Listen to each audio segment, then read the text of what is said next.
Hello दोस्तों, कैसा है आप लोग। उम्मीद करता हूँ बहुत बढ़िया होंगे आप लोग। तो आज हम लोग इस वीडियो में इस क्लास में जिस सब्जेक्ट के बारे में बात करेंगे वो बहुत ही इंटरेस्टिंग सब्जेक्ट है और आप सभी का अपना फेवरेट सब्जेक्ट मैथमेटिक्स, गणित, जो कि बहुत सारे बच्चों का अपना पसंदीदा सब्जेक्ट होता है और खासकर क्लास 9th और 10th के बच्चों के लिए। तो उसी गणित विषय के बारे में आज हम लोग बात करेंगे और आज इस गणित में बात करेंगे हम लोग संख्या पद्धति के बारे में, यानी नंबर सिस्टम, जो कि बहुत ही मजेदार सब्जेक्ट है। तो आप सभी शुरू से लेकर अंत तक इस वीडियो को देखिएगा, बहुत मजा आने वाला है। तो चलिए सबसे पहले फिर से एक बार मैं इरफान सर आप सभी को अपने YouTube channel perfect study centre के ऑनलाइन पोर्टल पर हार्दिक स्वागत करता हूं। तो चलिए शुरू करते हैं।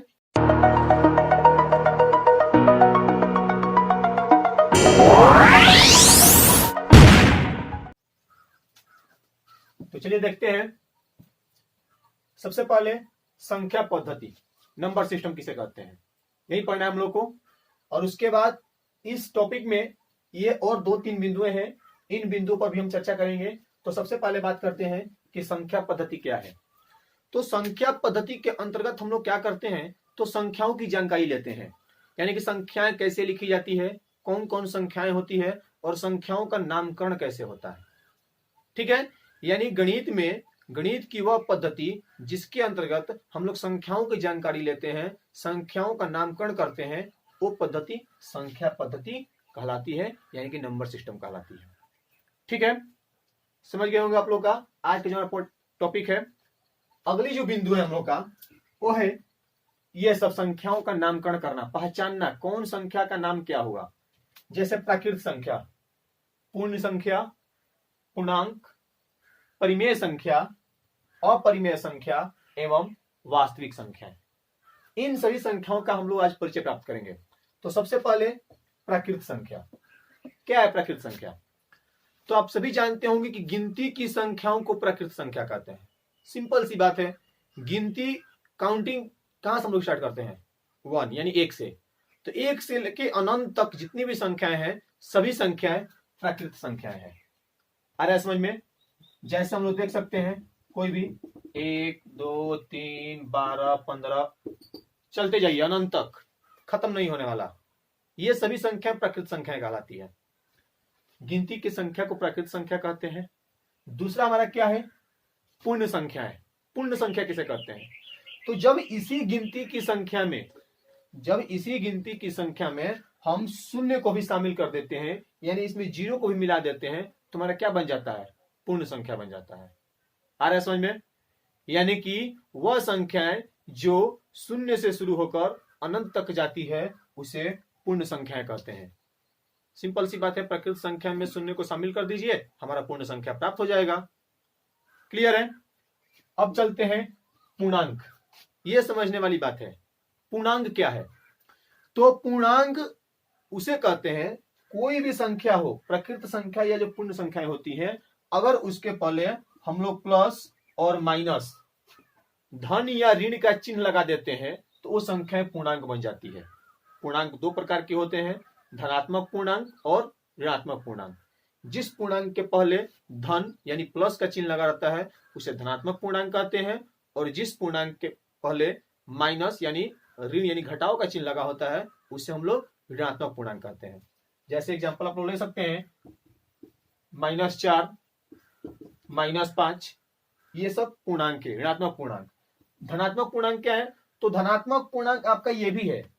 12 का मतलब क्या होता है? 12 का मतलब है कि 12 संख्या प्लस में दिया हुआ है, प्लस 12 एक धनात्मक पूर्णांक है और सिर्फ 12 भी एक पूर्णांक है। समझ गए आप लोग अच्छे से? प्राकृत संख्या, पूर्ण संख्या और पूर्णांक क्लियर है? आगे चलते हैं हम लोग परिमेय संख्या के बारे में। ठीक है, परिमेय संख्या के बारे में पढ़े हम लोग। परिमेय संख्या किसे कहते हैं? तो जिन संख्याओं को हम P/Q के रूप में लिख सकते हैं, P/Q के रूप में लिख सकते हैं, जहां पर P और Q क्या हो, एक पूर्णांक हो। अभी पीछे मैंने पूर्णांक बता दिया।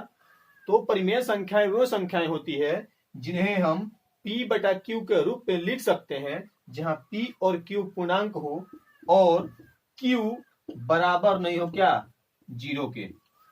इसका मतलब क्या हुआ, क्यू बराबर नहीं है जीरो के, बराबर लिख के हम काट दिए, मतलब कि ये दोनों बराबर नहीं है। क्यू कहाँ है हमारा, नीचे, यानी हर, ये एक भिन्न भी है, तो भिन्न में ऊपर वाले को क्या बोलते हैं, अंश, और नीचे वाले क्या बोलते हैं, हर। यानी किसी भी परिमेय संख्या का जो हर होता है वो शून्य नहीं होता। क्लियर है, जब किसी भिन्न का अगर हर शून्य हो गया तो समझिए को परिमेय संख्या नहीं है। क्लियर है, फिर से देख लीजिए एक बार, वैसी संख्याएं जिन्हें हम p बटा q के रूप में लिख सकते हैं, जहां पर p और q एक पूर्णांक हो और q बराबर नहीं है शून्य के, उसे हम परिमेय संख्या कहते हैं।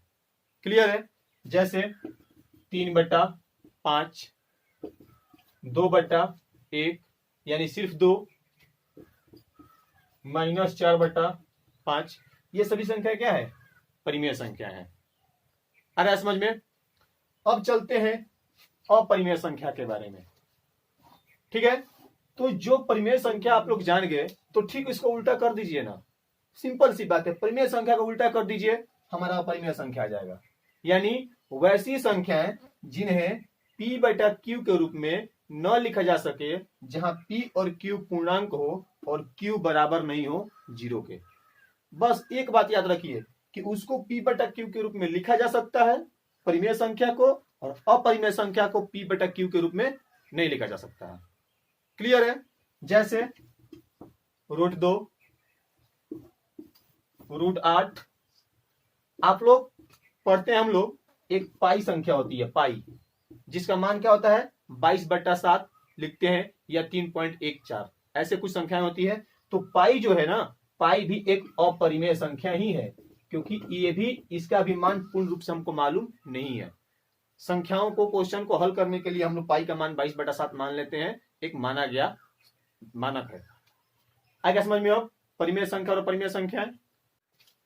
तो अब हम लोग को देखना है क्या, वास्तविक संख्या है। वास्तविक संख्या क्या है, तो वास्तविक संख्या को हम लोग कहते हैं कि जब परिमेय संख्याएं और अपरिमेय संख्याओं का एक समूह बन जाता है, यानी दोनों संख्याएं, परिमेय संख्याएं और अपरिमेय संख्याएं मिलकर एक नए समूह का निर्माण करती है, तो उसे हम लोग क्या कहते हैं, वास्तविक संख्या। सरल भाषा में कहना होगा तो कह देंगे कि वास्तविक संख्याएं परिमेय संख्याएं और अपरिमेय संख्याओं का सम्मिलित एक संग्रह है या समूह है। जैसे -3/4 एक परिमेय संख्या है, एवं √3 ये क्या है, अपरिमेय संख्या है। तो जब ये परिमेय संख्या और अपरिमेय संख्या के एक समूह बन गए, यानी दोनों संख्या को हम एक साथ लेंगे, तो क्या हमारा हो जाएगा, ये वास्तविक संख्या हो जाएगा। क्लियर है, आ रहा समझ में। फिर से एक बार समझ लीजिए कि वास्तविक संख्याएं वैसी संख्याएं होती हैं जिनमें परिमेय संख्या और अपरिमेय संख्याओं का समूह होता है, यानी मिला हुआ होता है। क्लियर है, आगे चलते हैं हम लोग। आगे क्या था हम लोग का, शुरू में हम बताए थे, अगला हम लोग का बिंदु क्या था, मिटा चुके हैं उसको। हमारा बिंदु अगला वो था कि जब दो परिमेय संख्याएं दी हुई रहती है, तो उसके बीच में हम अनेकों परिमेय संख्या कैसे ज्ञात करते हैं।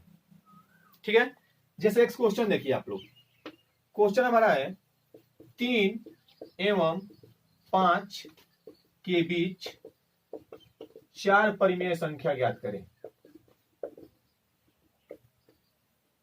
संख्याएं ज्ञात करें, ये मान लीजिए क्वेश्चन दिया हुआ है, 3 और 5 दो संख्या दिया है, और इन दोनों के बीच में हमको 4 को परिमेय संख्या निकालना है।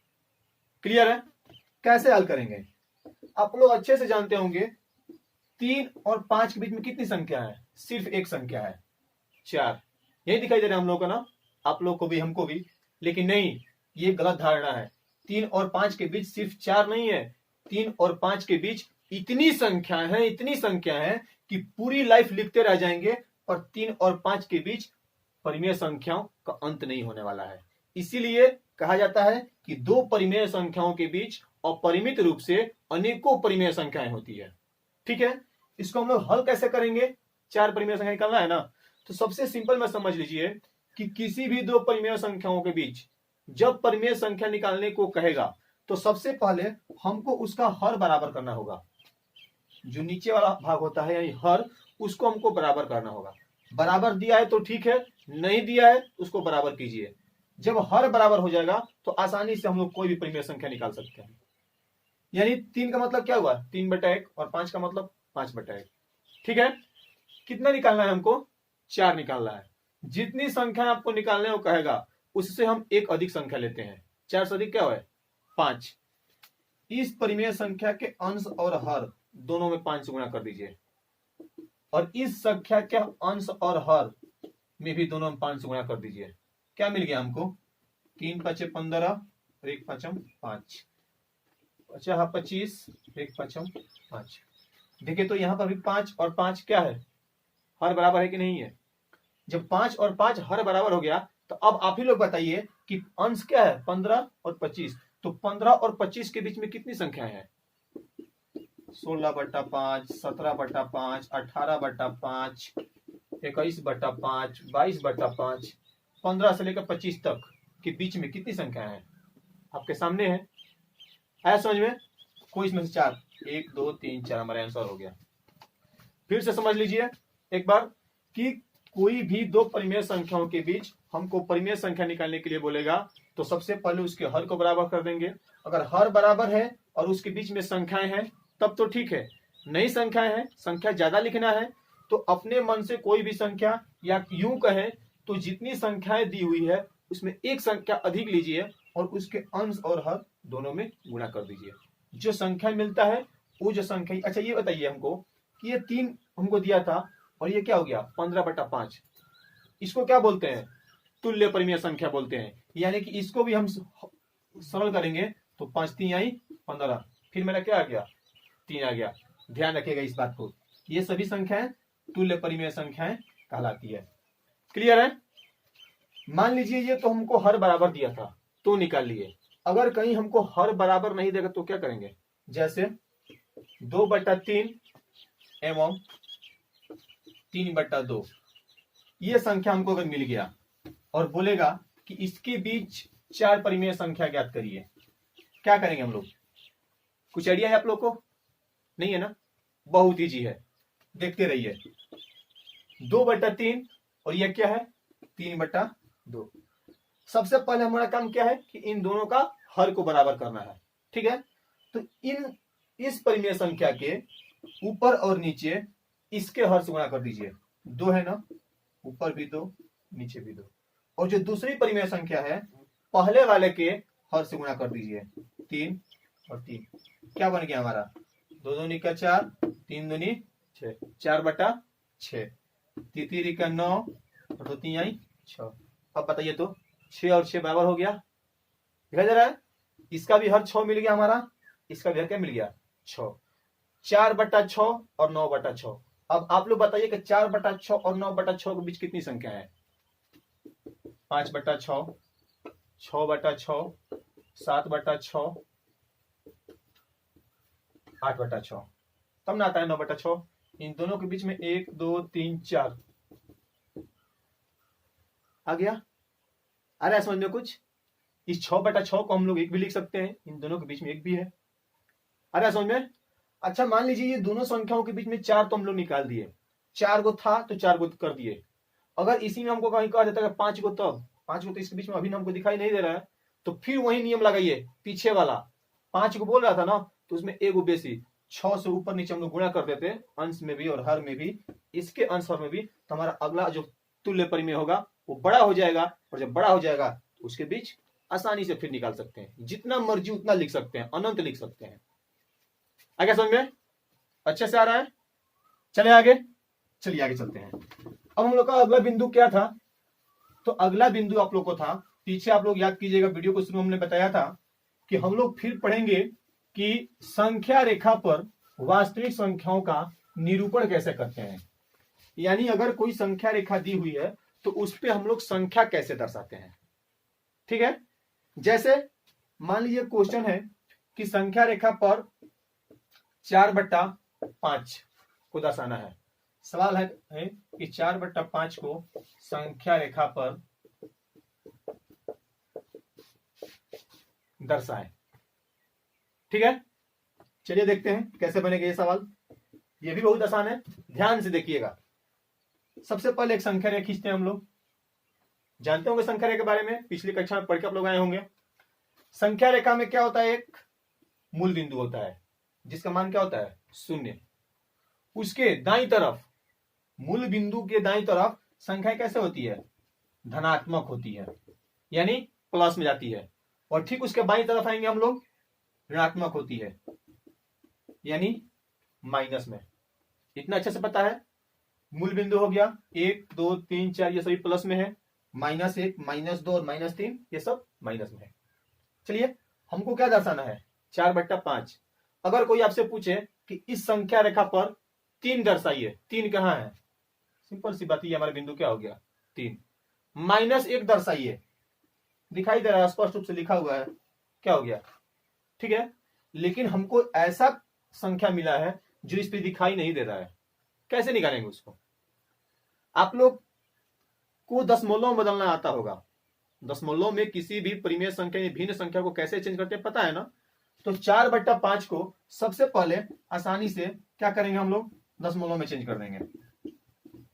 कैसे होता है, दशमलव 0 कितना आ गया, 0.8, यानी इसको हम लोग 0.8 ही बोलते हैं। क्लियर है। तो ये आप लोग ग्राफ का कॉपी आप लोग देखे होंगे, आप लोग ग्राफ पे पहले निरूपण करते होंगे तो ग्राफ का एक कॉपी आता है, उस पर आप लोग देखे होंगे कि दो संख्याओं के बीच, दो बिंदुओं के बीच छोटी छोटे 10 लाइनें होती है, देखे होंगे। तो उन्हीं 10 लाइनों में से जो पहला हमारा बिंदु है ये क्या है, 0.1 0.2 3 ऐसे करते हैं।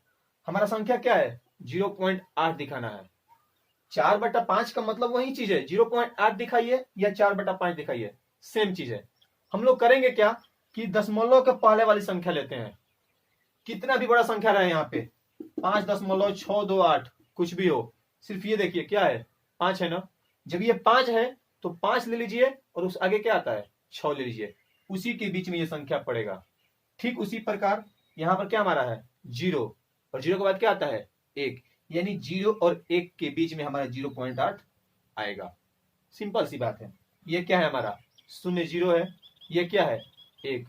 10 लाइनें इसमें है, 1 2 3 4 5 6 7 8 9, और ये बड़ा वाला क्या हो गया, 10। 8 है ना, 8 बिंदु गिन दीजिए, 1 2 3 4 5 6 7 8, ये हमारा बिंदु क्या हो गया, 0.8, यानी इसी को हम लोग लिख सकते हैं 4/5। ये हो गया क्या, परिमेय संख्या।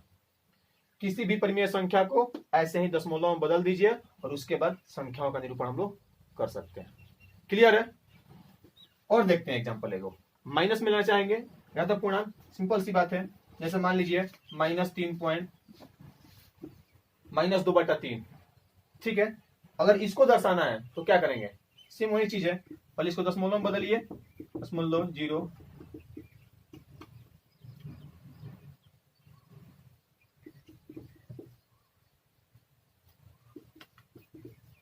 ऐसे ये संख्या आती रहेगी ना, यानी इस पे हम लोग क्या बोलते हैं, ऐसे रेकरिंग भी दे सकते हैं। 6 के ऊपर एगो रेकरिंग दे देगा हमारा, यानी ये संख्याएं बार बार आ रही है। अगर इसको दर्शाने है, 0.66 आ रहा है हमको, क्या आ रहा है, 0.66 ऐसे करके आ रहा है, इसको दर्शाना होगा। फिर वही बात है, 0 आ रहा है ना शुरू में, 0 माइनस में संख्या है तो बाएं साइड ऋणात्मक देखेंगे, 0 और -6 क्या है, इसी के बीच हमारा संख्या आएगा, 0 और 1 के बीच संख्या आपकी आती है। 10 लाइनिंग दिया हुआ है, छठा लाइन गिन दीजिए, 1 2 3 4 5 6 ऐसे करके आपका 0.6 हो जाएगा। फिर हमको 0.67 दिखाना है, ऐसे ही 0.6 और बाद में क्या है 0.67, उन दोनों को हम ऐसे निकाल देंगे अलग, तो उसके बीच 10 लाइनें होती है। ऐसे कर करके कितनी भी बड़ी से बड़ी संख्या को हम संख्या रेखा पर दर्शा सकते हैं। आ रहा है समझ में। ये हमारा क्या था, परिमेय संख्या। अगर अपरिमेय संख्याएं मिलती है तो कैसे दर्शाएंगे। जैसे मान लीजिए सवाल दे दिया आपको √2 को संख्या रेखा पर दर्शाना है। शुरू करें, देखिए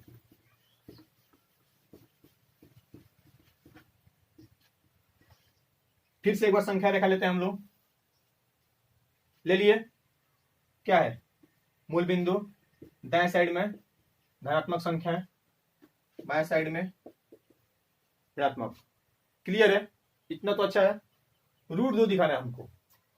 क्या करेंगे हम लोग कि ये जो संख्याएं हैं इनके बीच की दूरी कितनी है, बराबर होनी चाहिए। यानी मान लीजिए 1 इकाई यानी 1 सेंटीमीटर, फिर ये भी 1 सेंटीमीटर है, तो 0 से लेके 1, ये 1 सेंटीमीटर है ना। तो ये जो आपका बिंदु 1 है, इस 1 वाले बिंदु पे हमको इसी के बराबर, जितनी इसकी लंबाई है इसके बराबर एक लंब खींचना है। लंब का मतलब समझ रहे हैं, यानी कि 90 डिग्री का कोण बनना चाहिए। आ रहा समझ में। 1 सेंटीमीटर नीचे दिया हुआ है, तो इसी 1 इकाई के बराबर यानी 1 सेंटीमीटर के बराबर हम एक बिंदु पे एक लंब खींच दिए, और जहां पर वो खत्म हुआ लंब, उस लंब को मूल बिंदु से क्या करेंगे, मिला देंगे। ये बताइए कि कितना था, 1 सेंटीमीटर। ये कितना है हमारा, 1 सेंटीमीटर। तो ये कितना हो जाएगा, दिमाग लगाइए। आप लोग पढ़े हैं, एक फॉर्मूला आता है पाइथागोरस, नाम सुने हैं, पाइथागोरस फॉर्मूला। क्या होता है उसमें, कर्ण स्क्वायर इज इक्वल टू आधार स्क्वायर प्लस लंब स्क्वायर। यानी कर्ण का वर्ग आधार के वर्ग और लंब के वर्ग के योगफल के बराबर होता है। और ये फॉर्मूला अधिकतर समकोण त्रिभुज में लगता है। आप लोग को दिखाई दे रहा है कि ये जो आकृति बन गई है एक समकोण त्रिभुज की बन गई है, और समकोण कहां है हमारा, यहां पर। इसके सामने वाला भुजा क्या हो जाएगा, कर्ण। तो इस फॉर्मूला से इसका मान हम निकालेंगे तो कितना आएगा।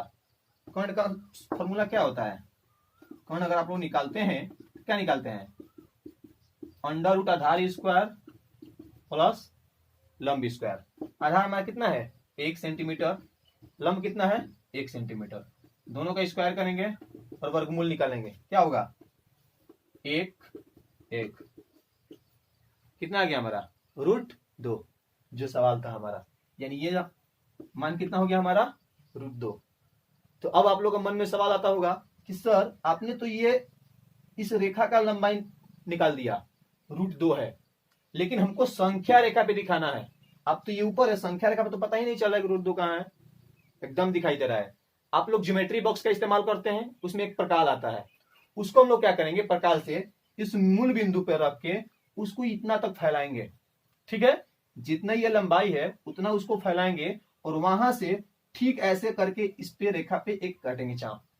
ठीक है, ऐसे करेंगे तो एक चाप आके हमारा इस बिंदु पे गिर जाएगा, इस संख्या रेखा पे गिरेगा, और जिस बिंदु पे वो गिर रहा है चाप, वही बिंदु आपका क्या है, √2 है।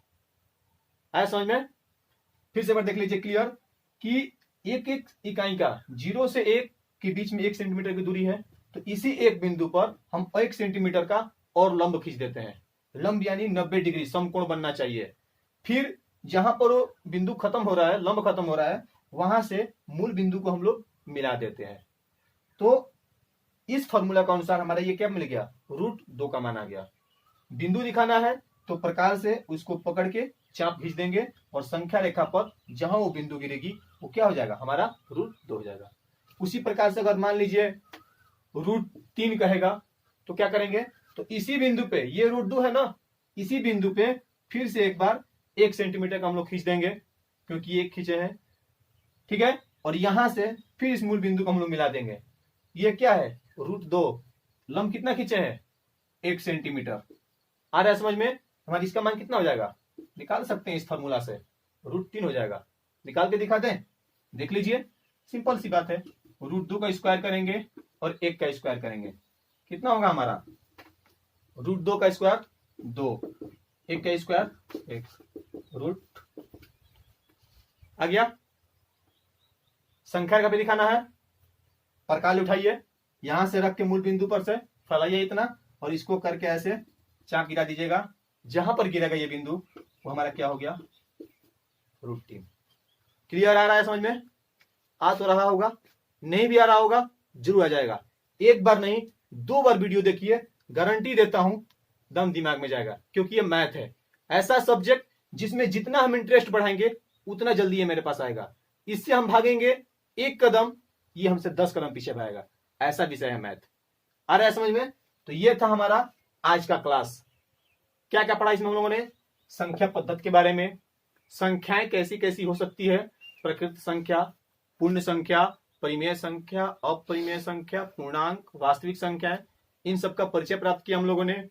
फिर क्या पढ़ा हम लोगों ने कि दो परिमेय संख्याओं के बीच में कितनी भी परिमेय संख्याएं कैसे निकाली जाती है। उसके बाद वास्तविक संख्याओं का किसी भी संख्या रेखा पर हम लोग कैसे दर्शाते हैं, निरूपण कैसे करते हैं, ये सभी चीजें हम लोग इस वीडियो में सीखे। अच्छा लगा तो आप लोगों के पास जो भी बुक्स है सिलेबस में 9th क्लास हो या 10th क्लास हो, उसमें इन सब पे आधारित क्वेश्चंस दिए गए हैं, क्योंकि मैंने ये जो चैप्टर उठाया था ये आप लोग के सिलेबस से ही है।